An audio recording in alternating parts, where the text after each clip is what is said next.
Hola a todos los que se están uniendo el día de hoy. Muchas gracias. Ahí nos están saludando. Vamos a esperar un poquito para empezar, para que se unan más personas, porque de a poquito se están uniendo a la transmisión. Le están llegando los mensajes. Mientras tanto, si me pueden ir diciendo si se escucha todo bien.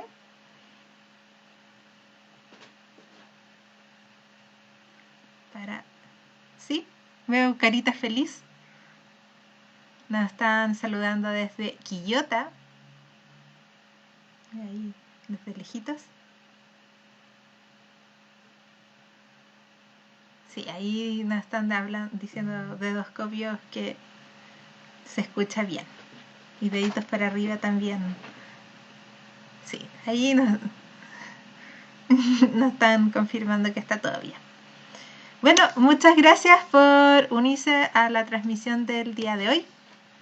Estamos con Camila para hacer la conversación que tendremos hoy, que será sobre el pasado oculto de la formación de la Vía Láctea. Así que, bueno, ya Camila está aquí en pantalla, la pueden ver. Así que voy a partir presentando a Camila para que ustedes la conozcan.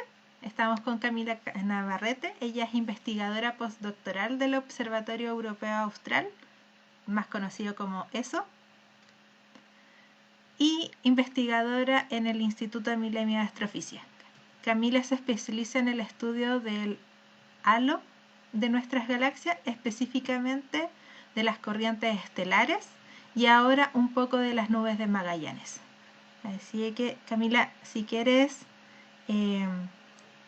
saludar a la gente o decir algo. Solo le quería dar las gracias por la invitación a ti y al Instituto Milenio de Astrofísica. Bueno, y a la gente que está conectada ahora y que quizá va a escuchar también esta conversación después en la grabación, por su tiempo, por su interés, y la idea es que se entretengan, que les guste la conversación que vamos a tener y que nos manden sus preguntas. Muchas gracias, Camila, y perdona a todos por el pequeño problemita de audio que tuvimos, pero lo pudimos solucionar. Ya. Entonces, tal cual como había mencionado al principio, hoy vamos a hablar sobre el pasado oculto de la formación de la Vía Láctea. Entonces partamos preguntando qué es la Vía Láctea. Sí, esa es una súper buena pregunta. Para muchos puede sonar súper obvio qué es la Vía Láctea, pero tenemos que estar seguros de que estamos todos en la misma página del libro, todos sabemos a qué nos estamos refiriendo. La Vía Láctea es nuestro lugar en el universo. Es una galaxia, una de entre cientos de miles de millones de galaxias en el universo. Es donde está ubicado el sistema solar y donde estamos nosotros. Así que, en cierta medida, es nuestra ventana al cosmos. Es nuestro lugar que nos permite entender el resto del universo y a la vez nos limita porque estamos dentro de la Vía Láctea. Así que todo lo que vemos es lo que podemos ver desde aquí. Bueno, en pantalla ahí va a aparecer una foto de cómo nosotros creemos que es nuestra galaxia. A ver si nos puede contar un poquito de esta imagen que la gente está viendo en la pantalla. Claro, como decías tú, no es que uno pueda ver la Vía Láctea, vemos estrellas de la Vía Láctea, pero vemos una parte limitada. Es como estar dentro de tu casa y tratar de ver todo tu vecindario. Estás limitado por tu posición. Por lo tanto, tenemos representaciones de cómo creemos que es la Vía Láctea. En la imagen que se está mostrando muestra la parte central, lo que sería el bulbo, que quizás después vamos a hablar un poquito más. Y lo más característico que son el disco de la Vía Láctea, los brazos espirales, y aquellos que han tenido la suerte de estar en un lugar con poca contaminación lumínica o en un observatorio, probablemente han visto este disco, este trazo de estrellas en el cielo muy prominente que es el plano de la galaxia, que es lo que nos define como una galaxia espiral. ¿Y cómo sabemos que estamos en una galaxia en espiral y no en otro tipo diferente de galaxias? Porque las galaxias espirales son un tipo de, podríamos decir, de los tres tipos generales que existen de galaxias. ¿Cómo sabemos eso? Como tú bien dijiste, es difícil porque es estudiar nuestro vecindario desde nuestra casa. Sí, tomó muchos años y mucha investigación. Primero descubrir que somos una galaxia y que las otras galaxias están afuera, no son una pequeña nube. Al principio se les llamaba estas nebulosas. Ujú. No se sabía muy bien si eran realmente parte de la Vía Láctea. Pues sabemos que hay muchas galaxias en el universo, la Vía Láctea es una, y hay distintos tipos. Como decías tú, según la morfología, muy a grandes rasgos podríamos decir que hay tres tipos: galaxias espirales, elípticas, que son más esféricas, y galaxias irregulares, que esencialmente no tienen una forma muy definida. Y la gran característica de las galaxias espirales, como la nuestra, es que tienen un disco, una zona, podríamos pensar como un CD, una Ujú. zona de estrellas que están en una configuración muy plana. Y en el caso de la Vía Láctea, ¿cómo supimos que estamos en una galaxia espiral? Primero porque vemos esta franja de estrellas en el cielo, que es una indicación de que estamos viendo una zona de la Vía Láctea muy plana, donde las estrellas están muy confinadas a una región. También en algunas épocas del año podemos ver el bulbo, que es el Ujú. centro de la Vía Láctea, y también porque hemos estudiado otras galaxias. O sea, sabemos que existen estos tres tipos. Las galaxias elípticas no tienen un disco, sino que son más esferoidales. Así que sumando y restando, tenemos que llegar a la conclusión de que tenemos un disco, tenemos un bulbo, y en el universo está lleno de galaxias o irregulares, o elípticas, o espirales. Así que, por conclusión, nuestro entendimiento del universo es que nosotros estamos en una galaxia espiral. Y cuéntame de un poco cuáles serían los componentes que tiene nuestra galaxia, porque ya adelantaste un poquito de que está este componente que es un disco y tú mencionaste algo de un bulbo, pero ¿es Ujú. solamente eso? ¿Tiene más componentes? ¿O qué? ¿Qué tiene nuestra galaxia? Como la anatomía de la Vía Láctea. Entonces, primero ya sabemos qué es. Ahora, ¿de qué está formado? La Vía Láctea tiene estructura, no es una galaxia, no es solo un grupo de estrellas que están unidas sin ninguna forma en particular. Tenemos, dependiendo de cómo se formaron y de dónde están y de sus distintas propiedades, tenemos estrellas en un bulbo, que es una zona central Ujú. muy compacta, en donde también vive el agujero negro supermasivo de nuestra galaxia. Y tenemos las estrellas de disco, que es este plano, este grupo de estrellas que van girando, van rotando, y no se mueven mucho en términos por arriba o por debajo del plano, sino que están viviendo en este, yo le diría este CD, este disco, del cual no se salen demasiado, y están rodeadas de un halo de estrellas que son una zona muy poco densa, que si uno mira imágenes de otras galaxias, un halo propiamente tal no se puede como recuperar tan claramente como lo es el disco, pero es la parte más externa y la parte que contiene mayor masa. Mira, En aquí, parte, dime. aprovechando que mencionaste el agujero negro supermasivo, Lionel GP3 nos dice, ¿es peligroso para nosotros el agujero negro que está en el centro? Bueno, primero, es súper buena pregunta porque nos ayuda también a conectarnos un poco con las distancias. Ujú. La Vía Láctea tiene más de 100.000 años luz de diámetro. Y solo el disco tiene 120.000 años luz. Si uno quisiera ir de un extremo a otro, se demoraría 120.000 años luz. Wow. El Sol está en un brazo espiral de la Vía Láctea, o sea, Ujú. no estamos en el bulbo, y estamos a más de 20.000 años luz del agujero negro. Así que en términos de distancia, no estamos cerca de él y no nos puede afectar de ninguna manera directamente. Así que por ese lado estamos a salvo. Súper, gracias. Entonces, ya nos comentaste que existe esta parte central que es el bulbo, este disco, Ujú. y antes de que, ¿y qué más? ¿Qué más O sea, habría? tenemos el halo, que Ujú. son estrellas que son de la Vía Láctea, pero que viven ya mucho más afuera, en una distribución también esferoidal, y está la mayor parte de la masa de la Vía Láctea en esa zona, porque es donde tenemos la mayor parte de la materia oscura, que es otro componente súper importante, porque permite que la galaxia se mantenga unida. La materia oscura no sabemos qué es, pero sabemos que la Vía Láctea contiene en una cantidad mucho mayor que la materia que podemos ver, como la de las estrellas, Y por lo tanto, como la materia oscura domina, es lo que más tenemos, es la que más maneja la gravedad, que es la que mantiene las galaxias unidas, la que hace que se nos caigan las cosas al piso y no queden flotando. Así que la Vía Láctea tiene estos componentes estructurales, bulbo, disco y halo, y también tiene estos componentes que no podemos ver, pero que tienen un rol súper importante como es la materia oscura. Súper. Mira, acá antes de que salgamos del tema de galaxia, Mauricio Pérez nos dice, ¿pueden haber galaxias esféricas?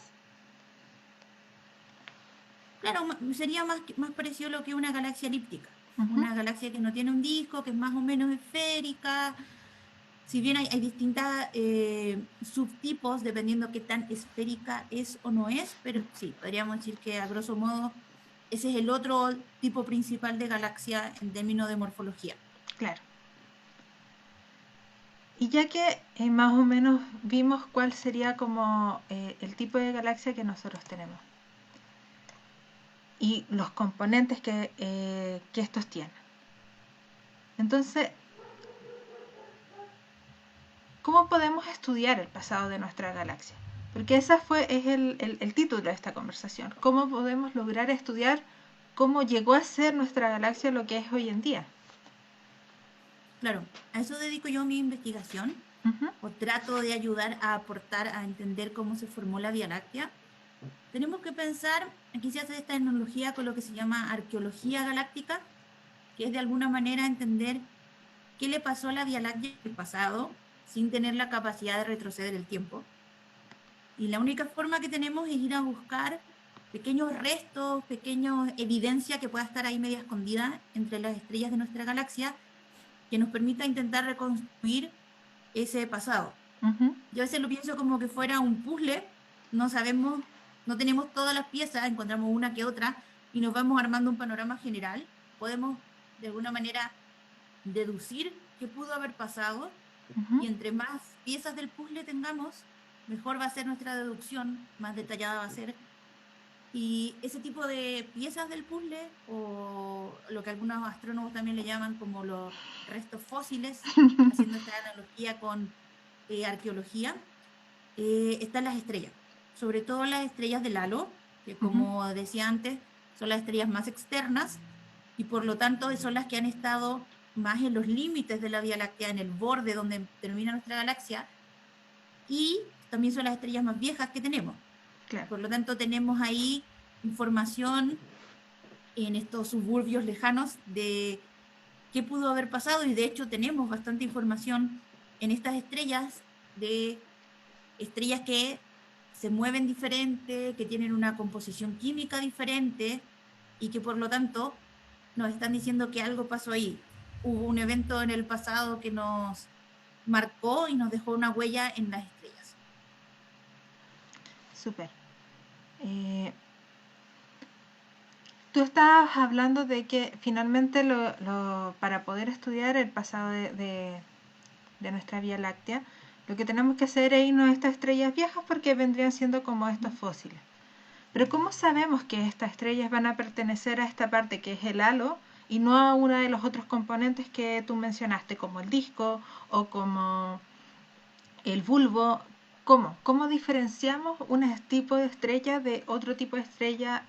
¿Qué es lo que hace esa Ya diferencia? creo que lo adelanté un poquito, pero sí, como dices tú, no es tan fácil decir estas estrellas de halo o de disco, porque toda la explicación que di yo de la morfología es súper clara, pero vista desde fuera. Nosotros estamos Claro. dentro de la Vía Láctea.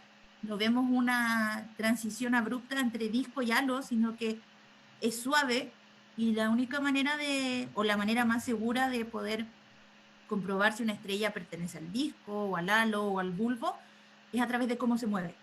Como hablábamos de que el disco, las estrellas de disco están en un plano y generalmente, bueno, la mayoría de ellas rota con una velocidad más o menos fija alrededor de el centro de la Vía Láctea. Uh-huh. Por lo tanto, viendo su movimiento, podemos decir, esta estrella de disco, o bien, si es de halo, va a estar cruzando. Si este es el plano, la estrella va a estar haciendo el camino contrario. En vez de rotar, va a estar cruzando hacia arriba y hacia abajo. Para eso tenemos que medir muy buenas posiciones de estrellas, medir distancias, que no es siempre fácil en astronomía, y medir velocidades. Mira, aquí Que en es como pantalla. el primer requisito para decir si esta estrella definitivamente es de halo.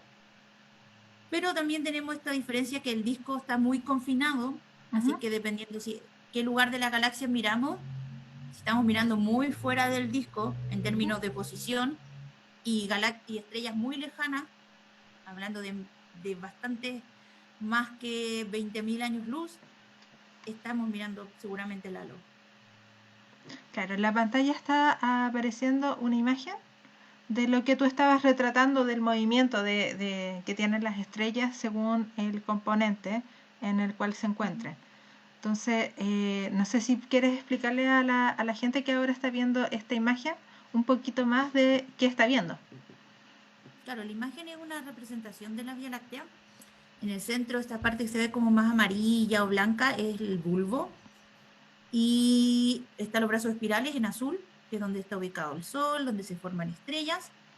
Y las distintas flechas que hay son los caminos que siguen las estrellas en torno al centro de la galaxia. Tenemos las estrellas de disco, que son las que están en amarillo, si no me equivoco, que van más o menos siguiendo el patrón de los brazos espirales. Las de halo, que están en verde y son las que cruzan y están mucho más afuera, se mueven en un tamaño más grande. Y las de bulbo están en rojo, están más adentro, más apretaditas, una zona mucho más compacta. Entonces, en esta imagen se ve súper claro que son componentes diferentes y que se mueven diferentes. Pero la medición de la velocidad de la estrella y de la distancia no es así tan trivial. Automática, sí. Así que no siempre esta distinción es tan evidente. Dice, mira, Think Sapien nos pregunta, ¿el bulbo tiene algo que ver con los hoyos negros? Sí, el bulbo de la Vía Láctea, como la mayoría de las galaxias, tiene un agujero negro supermasivo. Entonces, ¿por qué? Porque esta zona es una zona, como decía, muy compacta, que tiene muchas estrellas en una zona muy pequeña, y seguramente como parte de su formación logró acumular la masa para retener ahí seguramente una estrella muy, muy, muy masiva. Gracias. ¿No hay más preguntas? Parece que no. Entonces ya vimos, y espero que con la imagen que mostramos les haya quedado más claro el que no todas las estrellas se mueven juntitas, como uno quizás pensaría, de que en realidad todas las estrellas tienen el mismo movimiento y no es así. Y que por eso sabemos que hay diferentes tipos de componentes. Entonces, ya hablamos un poco de cómo se estudia finalmente el pasado de nuestra galaxia. ¿Cuál sería la teoría o las teorías que tenemos hoy en día de cómo se forman las galaxias?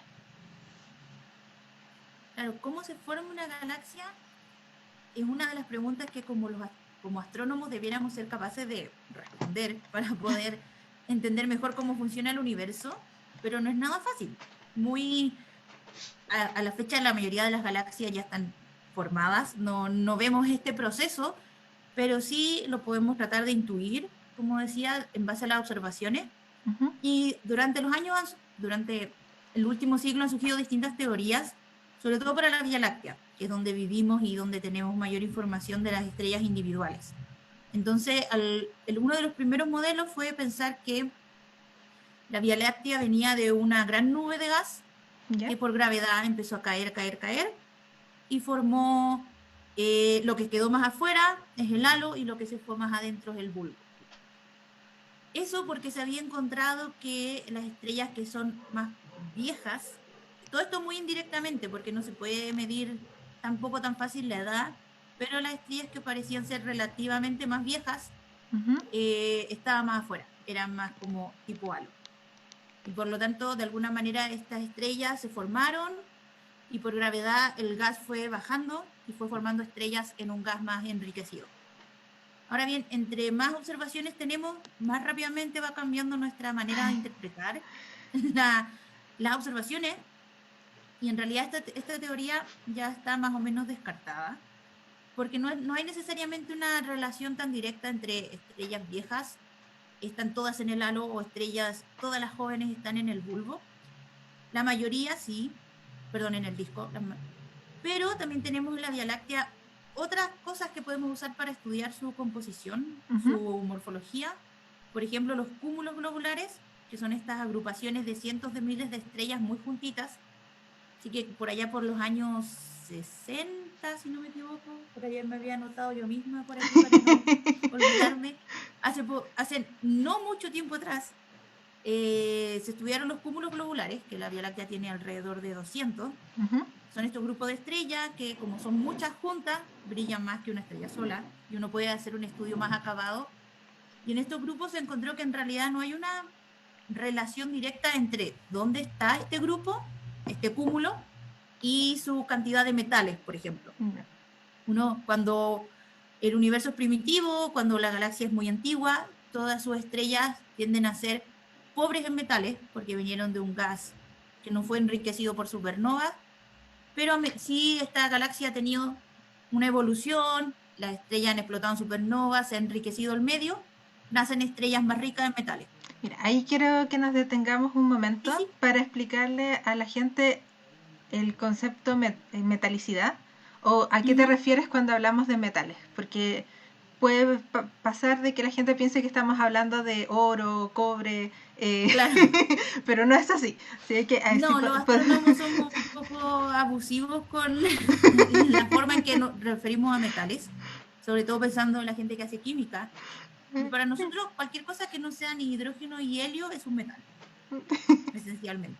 Entonces, una estrella que nació de un gas no enriquecido, es decir, un gas que tenía solo hidrógeno y helio, diríamos que una estrella pobre en metales. Quizás tiene un poquito de calcio, alguna que otra cosa, litio quizás, pero en general está totalmente compuesta, o en su mayor parte compuesta, de hidrógeno y de helio. Pero supongamos que esta estrella de hidrógeno y helio empezó su vida, empezó a quemar hidrógeno, a transformarlo en helio, y así siguió carbono, oxígeno, y en algún momento llegó a su etapa en que explota como supernova, y todos estos elementos químicos, que yo les digo metales, que serían no solo hidrógeno y helio, quedaron en el medio interestelar. O sea, quedaron como gas nuevo, gas más enriquecido, y a partir de ese nuevo gas se pueden volver a formar estrellas. Claro. Entonces, estas estrellas, que serían como una nueva generación, van a ser más ricas en metales. Entonces, los astrónomos usamos esta medición de metalicidad, o cuál es el contenido según los distintos elementos químicos, para decir una estrella es pobre en metales, es rica en metales, y si es pobre en metales, seguramente es más vieja que una más rica en metales. Claro. Entonces, como te decía, en este modelo de formación de la Vía Láctea, el que siguió al inicial, que era que la nube de gas cayó y se formó todo así por gravedad, el siguiente modelo se dio cuenta que los cúmulos globulares tienen una distribución en la Vía Láctea, pero la distribución no tiene nada que ver con su cantidad de metales. O sea, no es que los que están más afuera tienen metalicidad, son cúmulos con menos metalicidad, menos ricos en metales, y que hay un gradiente, es decir, que según qué tan cerca o lejos estés del centro, tienes más o menos metales. Así que se planteó otro modelo, que es mucho más parecido a lo que conocemos hoy como el modelo más aceptado de formación de galaxias, que es que la Vía Láctea se formó gracias a la agrupación o el momento en que distintas nubes de gas se empezaron a juntar, es decir, pequeños bloques, pequeñas mini galaxias o prototipos de galaxias se fueron juntando. ¿Ya? Y fueron creando simultáneamente estrellas del halo, de a poco se fue formando el bulbo y el disco. O sea que no es un proceso solo de gravedad, que de un momento a otro la nube se va hacia el centro, sino que es un proceso que demora tiempo y se hace de a pedacito. Y para decirlo más científicamente, lo que llamamos el modelo jerárquico de formación de galaxias. Mira, han llegado un montón de preguntas, así que voy a empezar a leer las preguntas. Primera, A. Valenzuela nos dice: ¿qué es lo más difícil de medir distancias? Perdón, ¿qué es lo más difícil de medir? ¿Distancias o velocidad? Uy, yo diría, depende de que llames difícil. Porque yo diría que medir velocidad es fácil, porque si uno logra medir el espectro de una estrella, que es tomar su luz y dividirla ya como en los componentes más pequeños que podemos y estudiar las distintas líneas de absorción, que es un espectro como el espectro del Sol, dividimos la luz como que fuera un arco iris y la seguimos dividiendo y podemos ver cuando, por ejemplo, si el Sol tiene hidrógeno, la luz que salió del Sol pasa por esta composición de hidrógeno y se pierde un poco de luz. Y ahí podemos ver la composición y también ver la velocidad de las estrellas con los espectros. Entonces es relativamente fácil, pero es difícil porque hay que ir prácticamente estrella por estrella. Entonces es mucho más difícil decir, tener un gran número de estrellas con una buena medición de velocidad radial. Pero si tú vas a la estrella y haces el análisis, es relativamente fácil medir un número y un número bueno, solo que es como casi caso a caso. En cambio, la distancia es mucho más impreciso porque las estrellas, entre más lejos están, se ven más débiles, se ven menos brillantes, pero también la estrella puede ser intrínsecamente menos brillante. O sea que hay un juego de qué tipo de estrella estoy viendo, una estrella brillante o una estrella no tan brillante pero que está muy cerca, así como encandilándome, o es una estrella súper brillante pero está súper lejos. Y también tenemos el hecho que la Vía Láctea tiene gas y polvo que nos interfiere en el estudio de la luz. Entonces las distancias no son tan precisas como las velocidades, pero hay distintos métodos que uno puede aplicar para intuir o para derivar distancias para grupos de estrellas. Por ejemplo, en un cúmulo, si uno logra determinar la distancia del cúmulo a través, por ejemplo, de una estrella variable, ya tiene todo el cúmulo, toda la distancia para las estrellas del cúmulo de una vez. Súper. Mira, acá Alf BDK17 nos pregunta: hola, en cuanto a la formación de la Vía Láctea, ¿qué papel juegan los agujeros negros? No tan solo el supermasivo del centro. La verdad es que no se sabe muy bien, más allá del supermasivo, cuántos agujeros negros tenemos en la Vía Láctea. Hasta hace poco, de hecho, hubo creo que un mes atrás, una publicación que demostraba que seguramente había un agujero negro de masa estelar muy cerca de nosotros. Pero la cantidad de agujeros negros que hay y la distribución, es decir, si están todos concentrados en una zona, no se sabe. Así que yo diría que, pero en principio los agujeros negros, si bien son muy masivos, se ha demostrado, se ha podido cuantificar por lo que nosotros conocemos de teoría estelar, qué tan rápido la Vía Láctea forma estrellas, qué tan rápido las estrellas evolucionan y se transforman en agujeros negros. En base a esos cálculos se ha podido encontrar que si sumáramos todos los posibles agujeros negros de la Vía Láctea, aún así no es la misma masa que la masa de materia oscura. Y la materia oscura, como es la mayor masa en la Vía Láctea, es la que domina los procesos de formación. Así que los agujeros negros yo creo que no deben tener un rol predominante por la masa, pero honestamente no se sabe, no hay un censo de agujeros negros que uno tenga de la Vía Láctea, como un mapa de agujeros negros, todavía no. La Tim Sapien nos pregunta: ¿todas las Vías Lácteas tienen bulbo? Me imagino que se refiere a si todas las galaxias tienen un bulbo. Yo diría que sí, pero la verdad no lo sé. Yo creo que lo que sí es que nuestro bulbo es bien particular. Mucha gente del Instituto Milenio lo estudia porque tiene como una forma no tan redondeada, sino que como una X. Así que yo apostaría, o yo al menos tendería a pensar que la mayoría de las galaxias espirales deben de tener un bulbo, pero seguramente las características particulares de cada bulbo no son necesariamente iguales a las de la Vía Láctea. También otra pregunta que estaba pendiente, también de AlTK17, nos dice: ¿por qué las estrellas en el halo hacen ese recorrido distinto a la formación general del disco? Es una súper buena pregunta. Bueno, las del disco se mueven así porque se cree que no se formaron exactamente igual, se cree que igual algo de ese primer modelo que les conté funcionó, o sea que las estrellas del disco seguramente sí vienen de un poco de este colapso, de esta que la gravedad tiró el gas hacia abajo, y por una cosa de transferencia de momento angular, es decir, para no perder energía, la energía no se crea ni destruye, esta gravedad se transformó también en este movimiento en el plano, esta rotación. Las estrellas del halo se cree que, bueno, estoy como haciéndole spoiler, pero se cree que ellas mayoritariamente vienen de estos fragmentos diferentes, que no están rotando, y para mantenerse estables a esas distancias de la Vía Láctea necesitan mantener una órbita así alargada y que no sigue el mismo patrón que el disco. Ya. Súper. Entonces, retomemos un poquito, ya que quizás con tantas preguntas nos desconectamos y nos perdimos un poquito, que estábamos hablando justamente, por eso dejé esta como la última pregunta, de la dinámica estelar, ¿cierto? Estábamos hablando hablamos primero de que que las estrellas no todas se movían como iguales, y después de eso hablamos de los modelos de formación, ¿cierto? Que había este modelo que tú explicaste al principio, que ahora ya está casi descartado, y hoy en día se cree que es el modelo jerárquico lo que realmente predomina, que es estos como ladrillos pequeñitos que se van juntando y van formando la galaxia como hoy en día lo tenemos.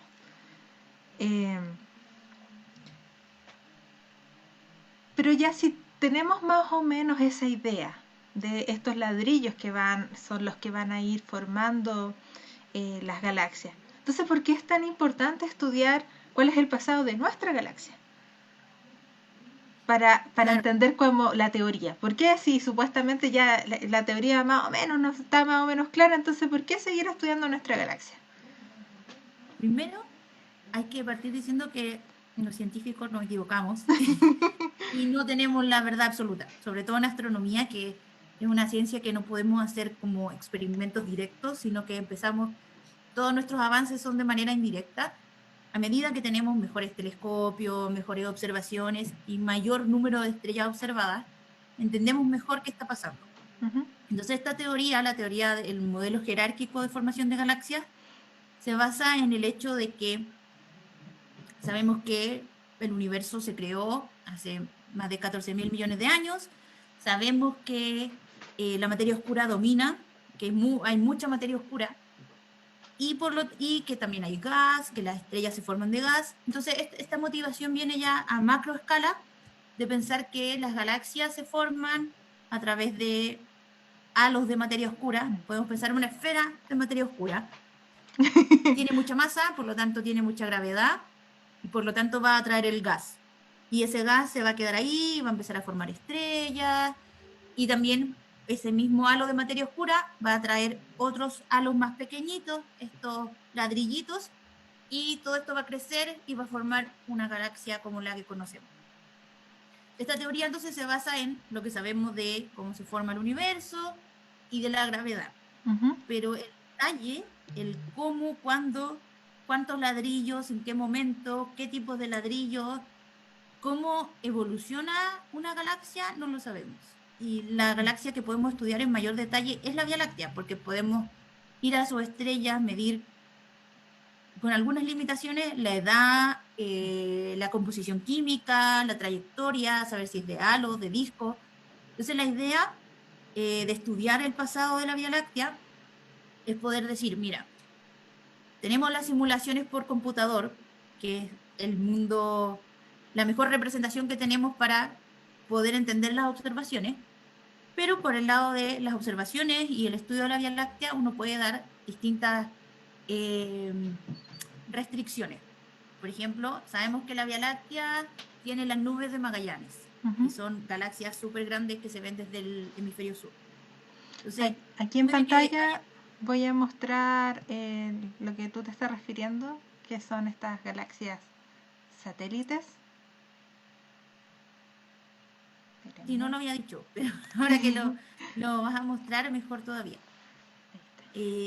Esta formación de galaxias, entonces, estos ladrillitos son lo que nosotros conocemos como galaxias satélites.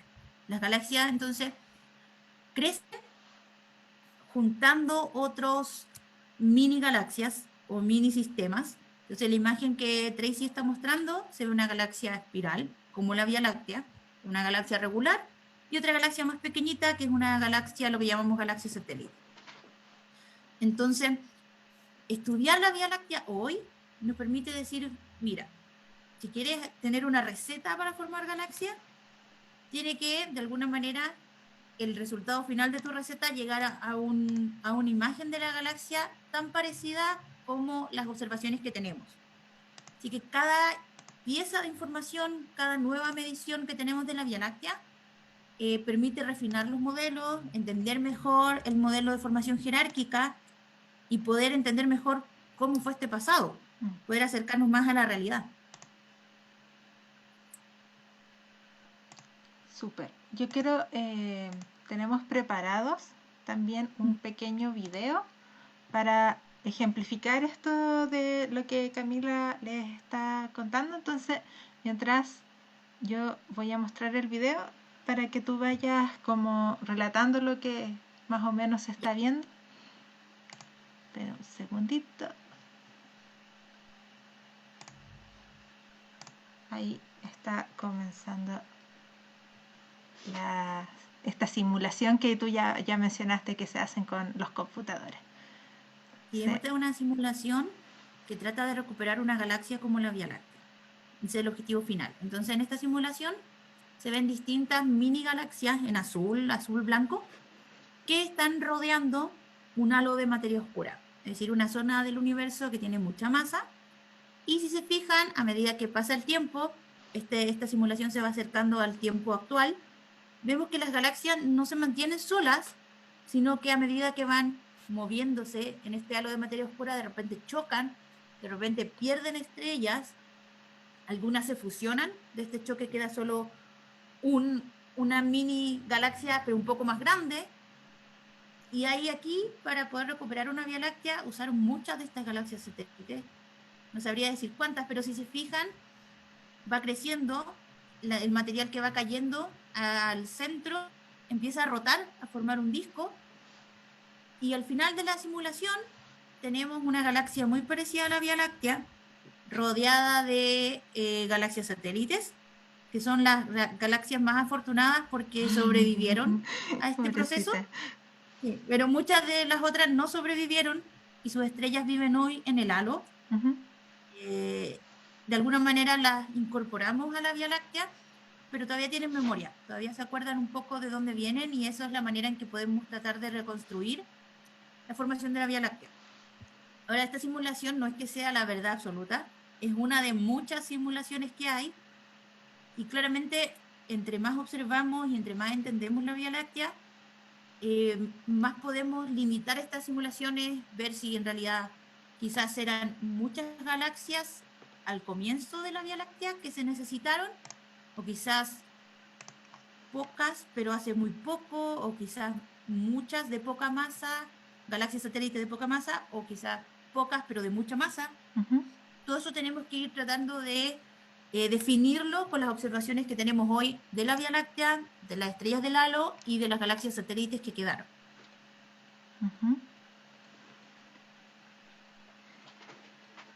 ¿Y qué hay? Nos dice, Chileyenda nos dice, muy impresionante el software de modelamiento.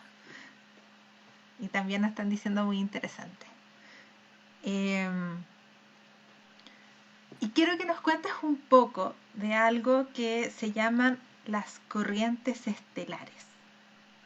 ¿Qué son las corrientes estelares y qué papel vendrían a jugar en todo esto que estamos hablando, de esta simulación que les mostramos? Las corrientes estelares son mi parte favorita porque es lo que yo trabajo, mi área de estudio. Las corrientes estelares o ríos estelares les llaman, es lo que quedó de estas galaxias satélites que fueron totalmente destruidas. Estas galaxias satélites no se mueven en cualquier parte, sino que siguen una órbita, siguen un camino en este halo de materia oscura. Por lo tanto, sus estrellas también siguen esta órbita. Pero a medida que la gravedad de la Vía Láctea le gana a la gravedad de la galaxia original, las estrellas se van saliendo. Y se van saliendo de a poquito, una por una. Y esta como expulsión hace que, como es leve, es un proceso, no es así como un choque violento, estas estrellas más lejanas empiezan a cambiar un poco su órbita, pero salen de su galaxia central siguiendo el mismo camino. Entonces podríamos pensar que está la galaxia y tiene un poco de estrellas un poquito más atrás de ella, como una colita. Este camino que dejan las estrellas se mantiene bastante tiempo, incluso si la galaxia ya desapareció como tal, ya no es identificable. Si el camino que siguen las estrellas, este como recorrido, se mantiene. Y estos son los que llamamos corrientes estelares. El problemita es que están metidas en el halo. Así que no es como que uno mira al cielo y diga, claramente ahí hay una corriente estelar, sino que están un poco escondidas y también hay efectos de proyección por distancia. O sea, hay que intentar encontrarlas, intentar caracterizarlas, porque son los restos fósiles, nuestra manera de entender cuántos de esos procesos de destrucción de galaxias satélites hubo. Sí, que mostrémosles ahora a la gente un poquito otra simulación, para que les guste la simulación. Además que con las manos, pero las simulaciones siempre son mejores. Sí. A ver si les queda un poco más claro de esta simulación que está apareciendo en pantalla, donde se explica lo que Camila le estaba mencionando sobre estas corrientes. Así que ahí claro, ya está apareciendo. En rojo es estrellas de la Vía Láctea y también hay unas galaxias satélites, pero en verde es un cúmulo globular, que también puede generar estas corrientes estelares. Y a medida que pasa cerca de la del centro de la Vía Láctea, las estrellas empiezan a salir, se empieza como a estirar. Y si se queda como una suerte de camino, río, corriente. Las estrellas no quedan como desparramadas de un gran choque, sino que siguen un caminito. Poder encontrar esas estrellas es como la pieza clave que dice, hey, aquí hubo una galaxia satélite. No sabemos cómo era, pero sí podemos estudiar sus estrellas porque todavía se acuerdan de este caminito y podemos empezar a estudiar cuántas son, a qué distancia están, tienen estrellas variables o no, cuál es la metalicidad, por tanto, cuál sería la edad más o menos. Y así vamos de alguna manera reconstruyendo, igual como se reconstruyen más o menos los dinosaurios, así como piezas incompletas, vamos juntando piecitas y tratando de armarnos el panorama completo. Bueno, después en la simulación que estábamos mostrando se veía cómo se estiraba esto, pero también tenemos una imagen de corrientes estelares de cómo sería en nuestra galaxia, que sería que se verían como esto un poco más estática. Hasta ahora se le conocen más de 20 corrientes estelares así como muy bien definidas. A veces, como decía, como hay este efecto de proyección y las estrellas están en el halo y no es tan fácil de decir esta estrella es de una corriente estelar o no. A veces estas detecciones, después de que se estudian en detalle, se descubre que no eran realmente corrientes estelares. Pero hay al menos 20 que sí están confirmadas. Y esta imagen para mí es como la imagen que uno debería recordar de este live, que es la Vía Láctea, una representación artística de la Vía Láctea. Hay una flechita amarilla que muestra dónde está el Sol. Sí, pues, creo que se ve un poquito chiquitita. Y hay un arco tremendo de estrellas que cruza la Vía Láctea. Esta es una imagen mucho más como certera de lo que es la Vía Láctea hoy que otras representaciones, porque la Vía Láctea tiene una corriente estelar enorme, que es la corriente de Sagitario. La galaxia de Sagitario era una galaxia satélite de la Vía Láctea y tuvo la mala suerte de estar muy cerca del centro. Y si se fijan en esta representación, está el arco y arriba se ve como una pelotita donde hay más estrellas. Las estrellas son las blanquitas. La galaxia de Sagitario la hemos pillado en su momento exacto, todavía no se desarma por completo.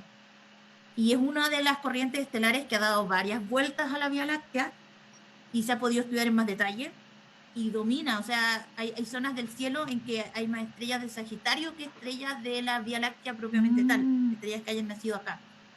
Así que esta es una de las grandes piezas de evidencia que tenemos de uno de los eventos en que la Vía Láctea se apoderó de otra galaxia, pero en la punta del iceberg. Es súper obvio porque es muy reciente, la estrella está la galaxia originaria, la galaxia Sagitario, no es el agujero negro Sagitario, es la galaxia satélite de Sagitario. Entonces, este evento es evidente, pero hay mucho más que tenemos que ir a buscar y y son en realidad quizás los que la mayoría. Este es el más obvio. Súper entretenido y muy interesante, pero yo creo que pocas personas habían visto esta imagen de cómo sería la imagen que tenemos hoy de nuestra galaxia. No la que uno casi siempre ve, que es esta galaxia en espiral. Esto es como lo que sabemos hoy. Y sí, pero hablando... se va consolidando este nuevo ya modelo o dibujo de la Vía Láctea, y quizás en unos años más va a ser súper obvio para todos. Y ya que llegamos como más o menos a la actualidad. En este último tiempo hay un telescopio satélite que se llama Gaia y que ha hecho varios descubrimientos bastante interesantes. Entonces quiero saber y preguntarte a ti si hay alguno que de los descubrimientos que ha hecho Gaia que tenga que ver justamente con la relación de esto, de la formación de nuestra galaxia. Claro, como dices tú, está este satélite, Gaia, que así como el telescopio espacial Hubble, tenemos Gaia también, pero más que tomar imágenes espectaculares, o además de tomar imágenes espectaculares, Gaia está tratando de estudiar los movimientos de las estrellas con una precisión que no tenemos desde la Tierra. ¿Y por qué esto es útil para nosotros y para estudiar la formación de la Vía Láctea? Porque a veces las corrientes estelares se empiezan a difuminar, dependiendo de cuándo ocurrió el evento y en qué zona de la Vía Láctea se empieza a perder el trazo, el camino, pero a pesar de que se pierde espacialmente, la velocidad de las estrellas todavía es muy similar. Entonces supongamos que uno de los grandes descubrimientos de Gaia reciente, porque todavía está observando este satélite, fue descubrir que en el disco hay estrellas que en vez de rotar, están como cruzando, pasando perpendicularmente al disco. Y no son ni una ni dos, son muchas. Y esto no se había podido determinar antes con esta precisión. Y la gente ha ido a estudiar qué son estas estrellas, que se mueven todas juntas y diferentes al disco. Se ha descubierto que son más ricas en metales, que explican muchas de las secuencias que se habían encontrado cuando se estudiaba la Vía Láctea. Se encontraba que de repente habían en abundancias químicas, había una separación, había como dos grupos, no se sabía muy bien de qué era. Resulta que este grupo de estrellas vino a explicar todas estas como dudas que teníamos, y la imagen actual es que este grupo de estrellas vino de una galaxia muy masiva, con mucha masa, que fue destruida muy al comienzo de la Vía Láctea, y fue destruida casi cruzando el bulbo. Entonces seguramente esta galaxia, que le pusieron Gaia Encelado, que es como un nombre de la mitología griega, esta galaxia hizo una perturbación, como una patada ahí al disco de la Vía Láctea, y generó que el disco no sea perfectamente plano, sino que pueda estar inclinado, que tenga un disco grueso, unas estrellas que viven un poquito más arriba. Así que esto es del año pasado, esto se está estudiando ahora, es decir, todavía no tenemos todas las respuestas, no tenemos todo el pasado de la Vía Láctea así escrito en piedra, y todavía hay muchos de estos eventos que pasaron y que seguramente están ahí medio escondidos entre nuestras estrellas, que tenemos que considerar para poder entender cómo se formó la Vía Láctea y cómo se forman las galaxias en general, no solo nosotros. Ahora les vamos a mostrar, de hecho, una simulación que justamente muestra lo que Camila nos estaba contando sobre esta galaxia que estuvo en un principio que... Sí, se cree que es como el primer gran evento que tuvo la Vía Láctea. Entonces es una simulación que muestra una galaxia como se cree que era la Vía Láctea al momento de esta, no colisión, pero de este encuentro cercano. Y si no me equivoco, la galaxia viene como en amarillo, sí, se acerca, y como pasó tan cerca del centro, se desarmó muy rápidamente y sus estrellas quedaron prácticamente, se perdió la corriente estelar. Ya no hay corriente estelar, queda como prácticamente escondido entre medio del disco, y la única manera de descubrirlo fue ir a ver velocidades en detalle, ir a estudiar con mucha precisión cómo se mueven y dónde están ubicadas. Y eso fue gracias a los nuevos datos de este satélite Gaia, que es que, como siempre ha pasado con la ciencia, entre más sabemos, más descubrimos que no sabíamos tanto. vamos refinando un poco nuestro conocimiento. Así que Claro. esto es del año pasado y Gaia no lleva ni la mitad del tiempo que está pronosticado que esté observando. Así que seguramente vienen muchos otros descubrimientos más y vamos a entender un poquito mejor la Vía Láctea.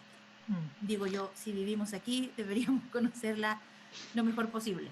Exactamente, porque aparte, tal cual como tú estás mencionando, todo lo que se puede descubrir que pasó en el pasado de nuestra galaxia también se puede aplicar después a la teoría y a lo que quizás observamos en otras galaxias que no se entienden. Entonces ya nos van quedando 5 minutitos antes de que se nos acabe este live. Entonces ya estamos terminando esta conversación y vimos cuál era la importancia justamente de entender por qué se formó nuestra galaxia. Entonces, ya para terminar y a ver si alcanzamos a contestar algunas preguntitas, si podemos hacer como una reflexión final sobre el tema de conversación del día de hoy. Bueno, yo diría que a mí me encanta hablar de este tema no solo porque yo trabaje en el tema, sino porque siento que así como es importante conocer por qué se producen los eclipses, ahora tratar de ver este cometa, el pasado de la Vía Láctea está muy unido a nuestros orígenes.